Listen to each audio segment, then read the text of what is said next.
So today we're going to talk about stealthing, and I really, really wish I was talking about corsets.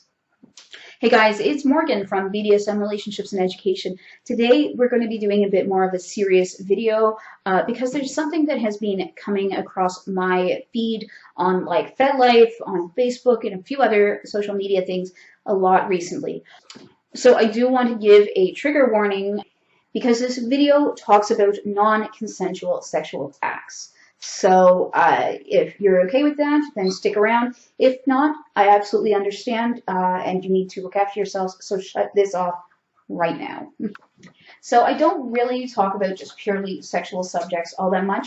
It really doesn't interest me, but like I said, this just will not go away in my little world of social media. I keep seeing articles about this, and it's because somebody just did a study on the subject of stealthing.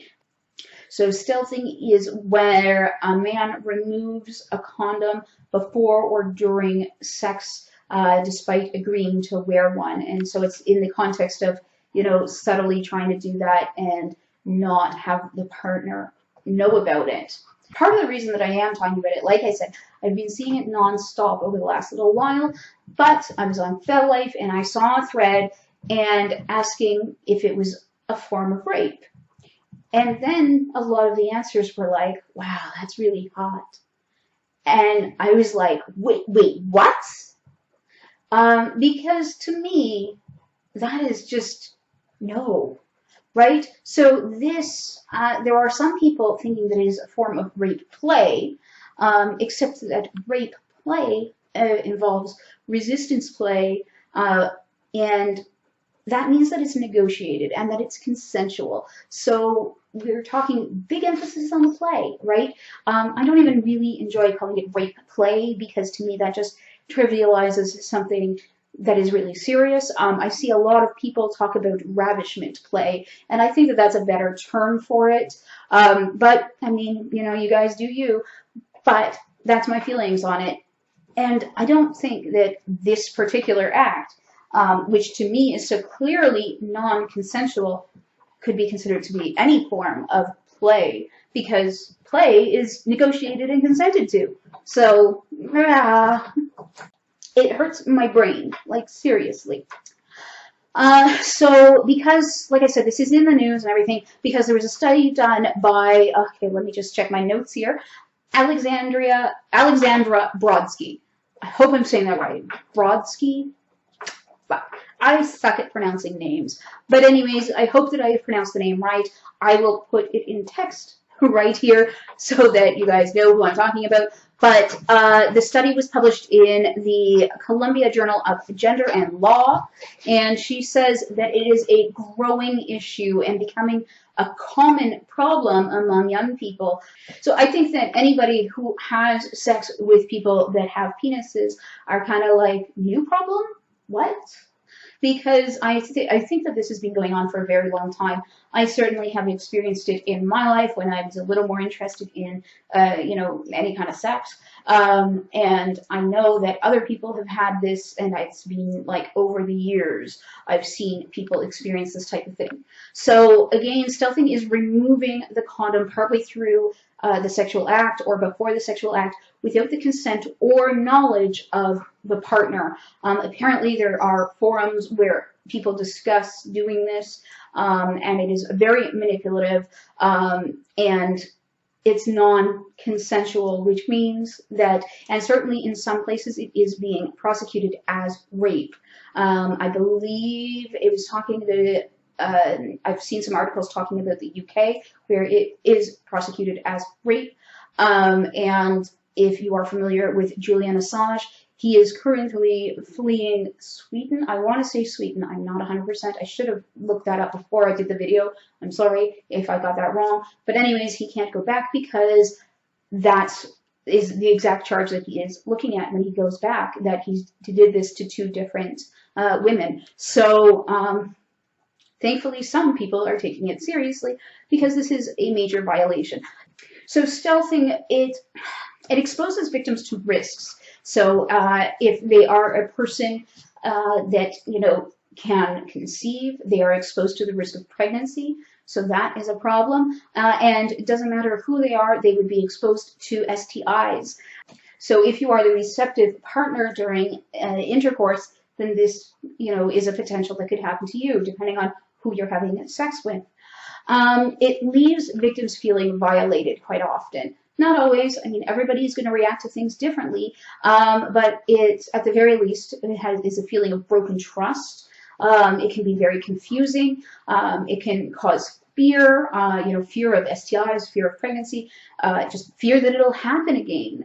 And people have expressed feeling very demeaned by it and disempowered because that choice that they needed to make was taken away from them. So I think that that's a very important thing.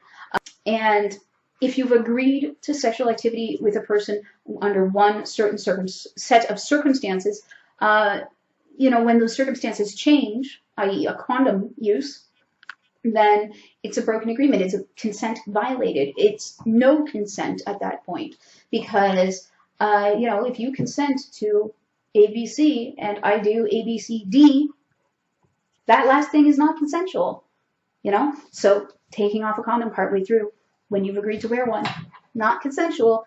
So that's the problem. So I wanted to bring it to people's attention but it is something to look out for. It is something to be aware of. And if it has happened to you, I don't want to tell you what your experience has been, obviously, but just know that you certainly are not alone, that this is gaining, momentum within some circles. People are talking about it.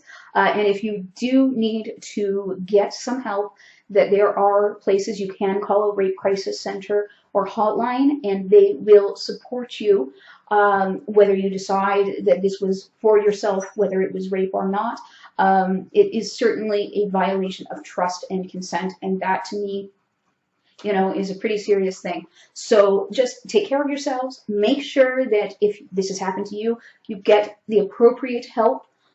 So again, if you need to, then please do get the support and counseling or whatever it is that you need to get past this. Comments I'm going to leave open on this video right now. We'll see. I don't know. We will see. But I want you guys to keep it civil. You can definitely talk about this. You can argue a little bit. I don't want to see any victim blaming. If I see that, I will delete the comments. You will be banned from my channel. I just don't want that.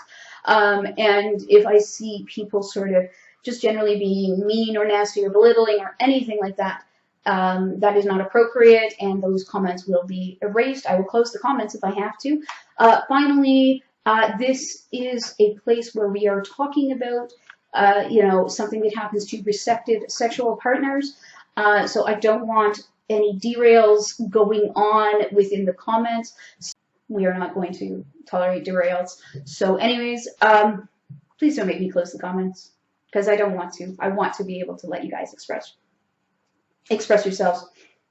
But if we can't do that like grown-ups, well, then I'll have to close it. Yeah, mostly this was a video just to be like, hey guys, this is what's going on. If you aren't aware of it, and if you are aware because it has happened to you or has happened to a friend of yours, then it's just my expression of support for you and encouraging you to get whatever help it is that you need to get through and get past this particular experience.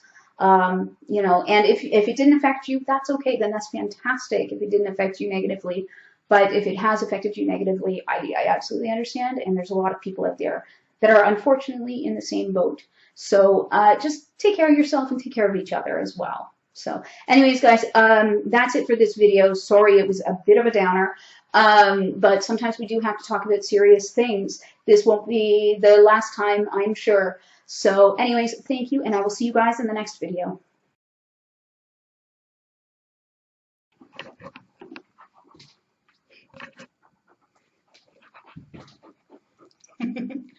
After that, it's time for a puppy break. Yeah. You're a good boy, aren't you? Yeah. Thank you.